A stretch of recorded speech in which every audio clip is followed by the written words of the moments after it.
से आ रही अहम खबर के साथ, जहां उत्तराखंड कांग्रेस की अहम बैठक जारी है। कांग्रेस प्रदेश प्रभारी देवेंद्र यादव ने बयान दिया है, हम सामूहिक नेतृत्व में चुनाव लड़ेंगे 2022 का। हरीश रावत ने की थी सीएम का चेहरा घोषित करने की मांग, लेकिन अभी जो बैठक कांग्रेस की हो रही है, उस बैठक से जो जानकारी निकलकर सामने आई है, उसके मुताबिक 2022 को लेकर मंथन किया गया है और साफ कर दिया है प्रदेश प्रभारी ने कि हम सामूहिक संगठन के साथ ही चुनाव लड़ेंगे। चिंता बिल्कुल वाजिब है। आज देश में जिस तरीके से माहौल है, एक भारतीय जनता पार्टी एक चेहरे को लेकर आगे बढ़ती है। हमारे यहाँ कांग्रेस में ये परंपरा रही है कि हम एक यूनाइटेड लीडरशिप में ही चुनाव में जाते रहे। तो अभी तक हमारा स्टैंड जो है वो यही है और मुझे लगता है कि हम सबको इकट्ठे होकर, क्योंकि एक तरीका भी होता है, एक आप जानते हैं लेजिस्लेटिव का जो पार्टी के लेजिस्लेटिव मेंबर्स होते हैं वो अपना नेता चुनते हैं, वही मुख्यमंत्री बनता है। निश्चित ही हमारे यहाँ पर कांग्रेस नेतृत्व का जो लोग, हमारे जो चुने हुए नुमाइंदे होते हैं, उनकी भावनाओं के अनुरूप निश्चित ही आने वाले समय में हम एक मजबूत सरकार देने का काम करें। अभी प्रभारी जी ने बड़ा स्पष्ट शब्दों में कहा है कि राष्ट्रीय नेतृत्व ने ये निर्णय लिया है कि उत्तराखंड राज्य के अंदर कांग्रेस सामूहिक नेतृत्व में चुनाव लड़ने का काम करेगी। और जब राष्ट्रीय नेतृत्व तय कर ले, उसके बाद मैं कुछ पर टिप्पणी करूं, ये कदापि उचित नहीं है। जो भी निर्णय लेना है वो राष्ट्रीय नेतृत्व को लेना है। दिल्ली में हुई मीटिंग को लेकर नेता प्रतिपक्ष से बात की हमारे संवाददाता अविनाश तिवारी। उत्तराखंड कांग्रेस की आज बैठक दिल्ली में हुई, जिसको प्रदेश प्रभारी देवेंद्र यादव ने लिया। हमारे साथ बातचीत के लिए मौजूद हैं सीएलपी नेता इंदिरा हृदय जी। मैम, क्या बात हुई? चेहरे को लेकर अभी भी हरीश रावत जी प्रभारी से अलग बयान दे रहे हैं कि चेहरा होना चाहिए अशोक चौहान कमेटी की रिपोर्ट के अनुसार। ऐसा हरीश रावत जी से आप बात कर चुके, मैं उसे कंट्रोवर्शियल नहीं बनाऊंगी और आपके सामने प्रभारी ने बता दिया। हमारे यहाँ नियम है, जब बहुमत आ जाता है तो विधायक लोग अपना नेता चुनते हैं, उसी को मुख्यमंत्री बनाया जाता है। क्या ऐसा नहीं माना जाता कि कांग्रेस के अंदर जो तमाम सारे सीनियर नेता हैं, कहीं ना कहीं उनके अंदर द्वेष देखने को मिल रहा है, चाहे वो रावत जी के अंदर हो, चाहे आपके अंदर हो, चाहे प्रभारी के अंदर हो, एक मतता नहीं नजर आ रही है? नहीं, बिल्कुल एक मत है। जब चुनाव के बाद हमारा बहुमत आ जाएगा तो घोषित कर दिया जाएगा चेहरा। आपको लगता है कि पहले से जरूरत नहीं चेहरे की? ये कोई ज़रूरत नहीं। रावत जी का चेहरा भी पुराना है, मैं पार्लियामेंट मेंबर रह गए, मेरा चेहरा भी बहुत पुराना, 40वां वर्ष है मुझे विधायक हुए।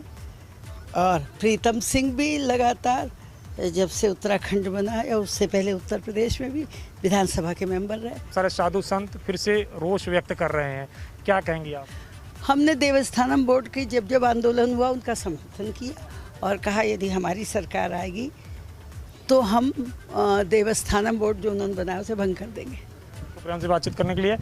तो ये थी सीएलपी नेता इंदिरा हृदय, जिनका कहना था कि सामूहिक और कलेक्टिव लीडरशिप पे ही चुनाव लड़ा जाना चाहिए और इसके लिए सभी नेताओं ने आज प्रभारी को बता दिया है। जबकि पूर्व मुख्यमंत्री हरीश रावत लगातार कह रहे हैं कि अशोक चौहान कमेटी की रिपोर्ट के अनुसार कोई एक चेहरा घोषित किया जाना चाहिए, जो कि उन्होंने अपने रिकमेंडेशन में ये बात कही थी। कमिश्नर वीरपाल के साथ अविनाश तिवारी, एबीपी गंगा, दिल्ली। वहीं हरीश रावत लगातार मांग कर रहे थे कि उत्तराखंड में कांग्रेस को सीएम का चेहरा घोषित कर देना चाहिए। हरीश रावत का अब क्या कहना है, ये भी सुन लेते हैं। सर, आज की बैठक हुई, आपकी तरफ से क्या विचार दिया गया? क्योंकि आप चेहरे की मांग लगातार करते रहे हैं, लेकिन पीसीसी चीफ हो, सीएलपी चीफ हो, उन्होंने हमेशा से दरकिनार किया है इस चीज़ को। जैसा कहा गया, कहते हैं हमारे साथी, अभी जो परंपरा है वो यही है। मगर अभी अशोक चौहान कमेटी ने रिपोर्ट दी है, उसने एक कारण ये भी बताया है कि चेहरा घोषित न करने के कारण पार्टी को कहाँ कहाँ नुकसान हुआ है। जैसे केरल में है, असम में है, उनके इवैल्यूएशन में ये सम्मिलित है। तो मैंने ये मांग उत्तराखंड के संदर्भ में नहीं कही थी। अब चूंकि उत्तराखंड के संदर्भ में थी, उत्तराखंड में मेरे भी राजनीतिक हित थे, तो आप मित्रों ने उसको एक सीमित परिप्रेक्ष्य में कर दिया। एक राष्ट्रीय परिप्रेक्ष्य में मैंने तब भी कहा था कि मैं इस मांग को राष्ट्रीय परिप्रेक्ष्य में कर रहा हूँ। उत्तराखंड में तो जिसको ये कहे मैं उसके पीछे खड़ा हूँ। रुद्रपुर से विधायक राजकुमार ठुकराल ने अधिशासी अभियंता के दफ्तर में धरना दिया। राजकुमार ठुकराल का आरोप है कि अधिशासी अभियंता अपनी ड्यूटी ठीक से नहीं कर रहे हैं, जिस वजह से उनके क्षेत्र में काम रुके हुए हैं। ठुकराल का कहना है कि काम में लेटलतीफी की वजह से सड़कों के काम रुके हुए हैं और इसे लेकर विधायक की पीडब्ल्यूडी के इंजीनियर के साथ खूब तू मैं हुई। यहाँ से चले कब हो गए टेंडर, कब काम चालू होगा? आप क्या कर लूं? जब सेक्शन होगी ये बात कहते हो, मेरा मन करता है तेल छिड़क के आग लगा लूं आपके ऊपर भी, अपने ऊपर भी। सर देखे जरा सर, ये कब होंगे ये? पागल हो गए? 2.5 साल से एस्टीमेट मांग रहे आपसे। टेंडर तो तब होगा जब सेक्शन होगी सर, टेंडर तो तब होगा जब सेक्शन होगी। एस्टीमेट दोगे तभी तो जाएगा वहाँ। चलेगी एस्टीमेट, आप गए ना? मैं कह रहा हूँ चलेगी। आप गए ना? और अभी तो आपका लेकर आया कुछ दिन पहले। मैं रोज कहता हूँ एस्टीमेटों के लिए, रोज सर आपके कई जगह तो मैं दफाई करने गया हूँ। सर आपके ये एस्टीमेट शासन में पहुंचे होते, और कैसे जियो होता, और कैसे आप टेंडर निकालते। इनको जगाने के लिए आज राजकुमार ठुकराल को इनके ऑफिस में 1 दिवसीय धरने पर बैठना पड़ रहा है। उपवास है मेरा, और इसके बाद अगर ये नहीं सुधरे तो अनिश्चितकालीन भूख। अल्मोड़ा में बारिश के बाद बरसाती नाले में उफान आ गया है, जिस वजह से एक कार बरसाती नाले के उफान में बह गई। बताया जा रहा है कि कार सवार बरसाती नाले के बीच से कार को ले जाने की कोशिश कर रहा था, लेकिन कार पानी के तेज बहाव में बहने लगी। किसी तरह से कार सवार शख्स को कार से बचा लिया।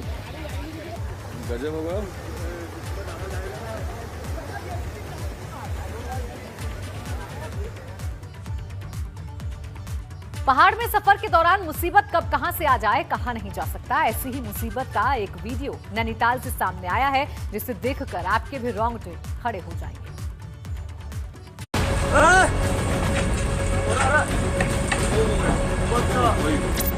जरा सोचिए, अगर ये पत्थर इस बाइक सवार के ऊपर गिर जाता तो क्या होता? भाई बच्चा है वो बस। इस बात में कोई शक नहीं कि अगर ये पत्थर इस बाइक सवार के ऊपर गिरता तो इसकी जान बच पाना मुश्किल था। भाई बच्चा है वो बस। ये वीडियो नैनीताल से अल्मोड़ा जा रहे मार्ग का बताया जा रहा है। नेशनल हाईवे पर अचानक भारी भरकम पत्थर नीचे की तरफ लुढ़कता दिखता है। कुछ लोग इस दृश्य को अपने मोबाइल के कैमरे में कैद कर रहे थे। तभी इन्हें एक बाइक सवार उस तरफ आता दिखाई देता है और जिस तरफ ये पत्थर गिर रहा है, ये बाइक सवार को चौकन्ना भी करते हैं, मगर वो आगे बढ़ता जाता है। भाई बच्चा है वो बस। तभी ये भारी भरकम पत्थर सड़क पर आकर गिरता है। गनीमत ये रही कि बाइक सवार इसकी चपेट में नहीं आता है, वरना इसकी जान बचने का कोई चांस ही नहीं था। भाई बच्चा है वो बस। कहते हैं बरसात के सीजन में पहाड़ों में मुसीबत मुंह खड़ी रहती है, इसलिए जरूरी है कि जब भी आप पहाड़ में सफर करें तो आपको चौकन्ना रहना बेहद जरूरी है। एबीपी गंगा के लिए नैनीताल से कमल जगाती की रिपोर्ट।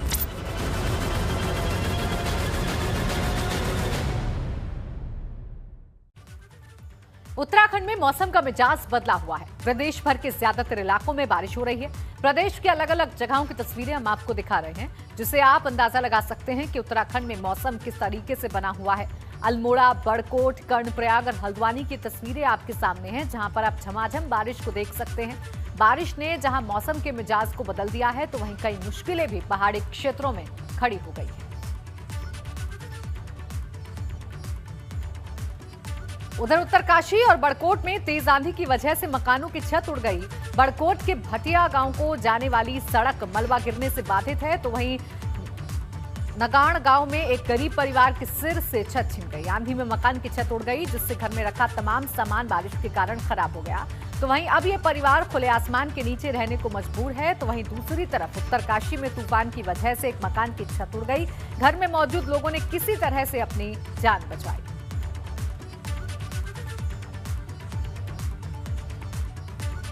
और इस वक्त बड़ी खबर मिल रही है, उत्तराखंड में चारधाम यात्रा के संचालन की तैयारी शुरू हो गई है। देवस्थानम बोर्ड ने सरकार को प्रस्ताव भेजा है। चरणबद्ध तरीके से यात्रा को शुरू करने का प्रस्ताव भेजा गया है। 15 जून के बाद यात्रा के संचालन की तैयारी की जा रही है। तो ये अहम जानकारी आपको दे दें। देखिए, कोरोना की वजह से चारधाम यात्रा अभी बाधित थी, और अब जो प्रस्ताव देवस्थानम बोर्ड की तरफ से भेजा गया है, उसके तहत अब ये समझा जा रहा है कि जल्द ही ये यात्रा शुरू होगी।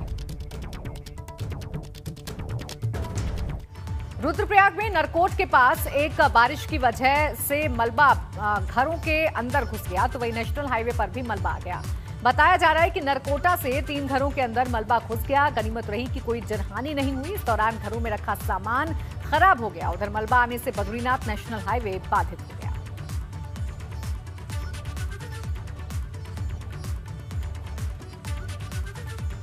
उत्तराखंड में अगले 3 दिन में दस्तक देगा मानसून। मानसून से पहले ही अच्छी बारिश की उम्मीद जताई जा रही है। पिथौरागढ़, बागेश्वर, नैनीताल, पौड़ी में भारी बारिश की चेतावनी जारी कर दी गई है। मैदानी इलाकों में चल सकती है 40 से 50 प्रति किलोमीटर से हवा। तो उत्तराखंड में अगले 3 दिन में मानसून दस्तक दे सकता है, ऐसी जानकारी मिल रही है, ऐसी खबर मिल रही है। हालांकि उससे पहले भी अच्छी भारी बारिश होने का अनुमान मौसम विभाग की तरफ से जताया गया है, जबकि मैदानी इलाकों में भी हवा चल सकती है, 40 से 50 किलोमीटर की रफ्तार से चल सकती है।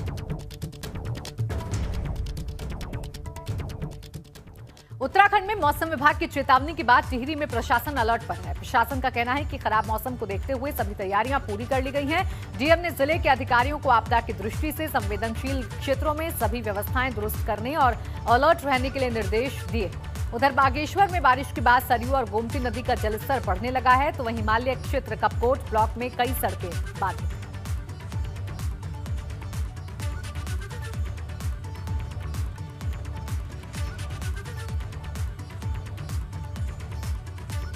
देहरादून में आज आईएमए की पासिंग आउट परेड हुई है। सबसे पहले पासिंग आउट परेड की 6 अलग अलग तस्वीरें हम आपको दिखाते हैं।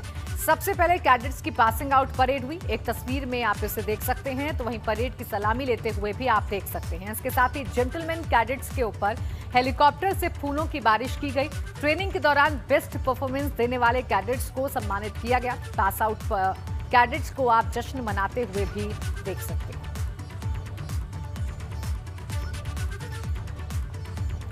देहरादून में आईएमए की पासिंग आउट परेड के बाद देश को 341 जेंटलमैन कैडेट्स मिल गए हैं। इसके साथ ही मित्र देशों के 84 कैडेट्स भी पास आउट हुए।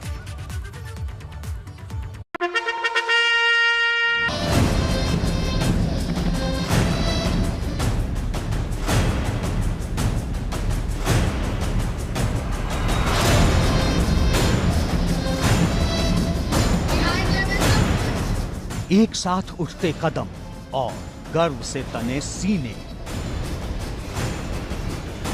ये देश के वो रणबांकुरे हैं जो कठिन से कठिन परिस्थितियों के लिए बने हैं।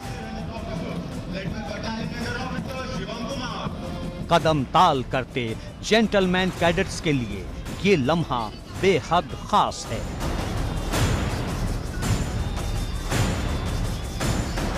आईएमए में अंतिम पद भरने के साथ ही इन कैडेट्स का वो सपना पूरा हो गया जिसके लिए वो अब तक जी जान से मेहनत कर रहे थे।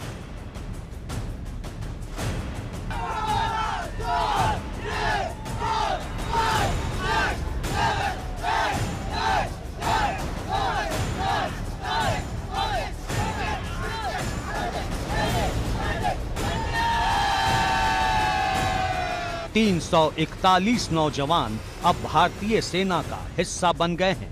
इनमें सबसे ज्यादा यूपी के 66 कैडेट्स हैं, जबकि उत्तराखंड के 37, हरियाणा के 38, पंजाब के 32 और बिहार के 29 कैडेट्स भी शामिल हैं। इसके साथ ही 84 विदेशी कैडेट्स भी यहां से पास आउट हुए। ऐतिहासिक चेटवुड भवन के सामने ड्रिल स्क्वायर पर परेड शुरू हुई। लेफ्टिनेंट जनरल आरपी सिंह ने बतौर रिव्यूइंग ऑफिसर परेड का निरीक्षण कर पास जेंटलमैन कैडेट्स की सलामी ली। कोरोना संक्रमण के खतरे को देखते हुए इस बार भी ये परेड सादगी से आयोजित हुई। एबीपी गंगा के लिए देहरादून से विनोद कुमार की रिपोर्ट।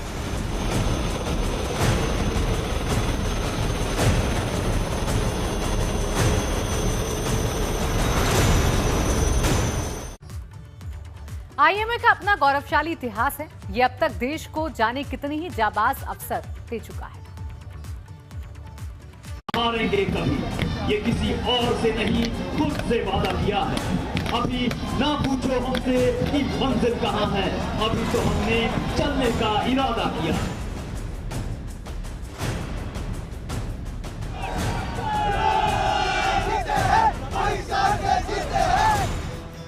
पास आउट परेड के बाद अब जेंटलमैन कैडेट्स भारतीय सेना का हिस्सा बन गए हैं। आईएमए की परंपरा देश के शौर्य से जुड़ी है, जिसने इन जांबाजों को देश और समाज के मान, सम्मान और स्वाभिमान के लिए मरते दम तक बलिदान देने की प्रेरणा दी है। Feeling happy, obviously. My parents are proud of me. My country are proud of me, and my instructors here. I am thankful to my parents, my instructors of IMA, because of which I am here. I am getting passed out here. इन्हें जितना गर्व अपनी वर्दी पर है, उतना ही गर्व उन माता पिता को भी है जिन्होंने देश की रक्षा के लिए अपने कलेजे के टुकड़े को समर्पित कर दिया।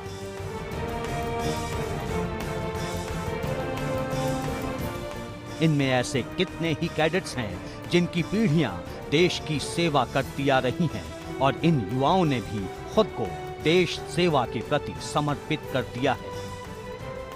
आज का दिन न केवल मेरे लिए बल्कि और अन्य सभी जीसीस के लिए भी बहुत ही गौरवान्वित होने का दिन है। न केवल हमारे लिए परंतु हमारे से जुड़े हुए हर एक आदमी, जो कि हमारे माता पिता हों, हमारे स्कूल के शिक्षक हों या हमारे सहपाठी हों या अन्य कोई भी हमारे शुभचिंतक हों जिन्होंने हमारी इस सफलता के पीछे अपना योगदान दिया है। ये आज उन सभी के लिए और हमारे लिए बहुत ही गौरवान्वित होने का मौका है।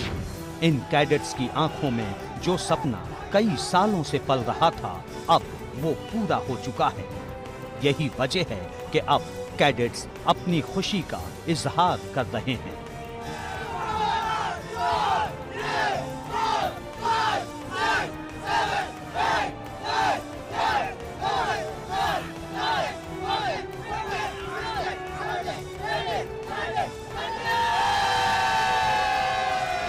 इससे बड़ी खुशी की बात नहीं हो सकती कि आज जो जेंटलमैन कैडेट हैं वो आज एक ऑफिसर्स बन के, लेफ्टिनेंट बन के यहाँ से निकल रहे हैं एकेडमी से।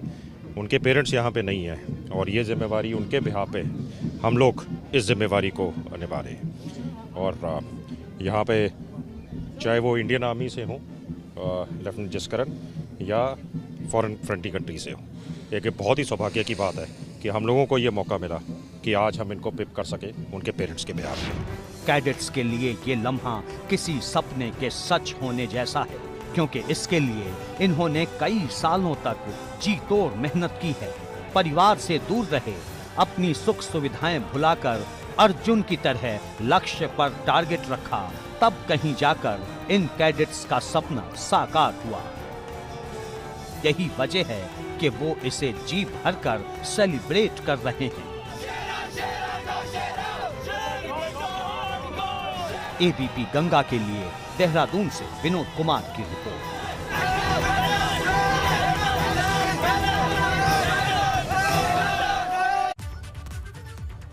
Lieutenant general RP Singh cadets को ओवरऑल बेस्ट परफॉर्मेंस और दूसरे कामों के लिए उत्कृष्ट सम्मान से नवाजा। मुकेश कुमार को स्वार्ड ऑफ ऑनर दिया गया, जबकि दीपक सिंह को गोल्ड मेडल मिला। मुकेश कुमार को सिल्वर और लवनीत सिंह को ब्रॉन्ज मेडल मिला। दक्ष कुमार पंत ने सिल्वर मेडल में हासिल किया। किल्ले नोरबू सर्वश्रेष्ठ विदेशी कैडेट चुने गए। Chief of army staff banner Dograi company को मिला।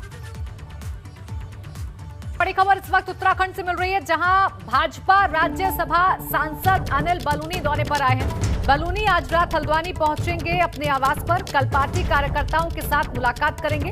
नैनीताल पेयजल योजना की प्रगति की समीक्षा भी करेंगे। 4 दिन का होगा बलूनी का उत्तराखंड प्रवास। उत्तराखंड में देवस्थानम बोर्ड के खिलाफ चारधाम के तीर्थ पुरोहितों का विरोध जारी है। आज भी तीर्थ पुरोहितों ने काली पट्टी बांधकर विरोध जताया। गंगोत्री धाम में पुरोहितों ने काली पट्टी बांधकर विरोध जताया। पुरोहितों का कहना है कि जब तक देवस्थानम बोर्ड को रद्द नहीं किया जाता है, उनका विरोध जारी रहेगा। इसके साथ ही अब तीर्थ पुरोहित समाज उग्र आंदोलन की तरफ भी बढ़ रहा है।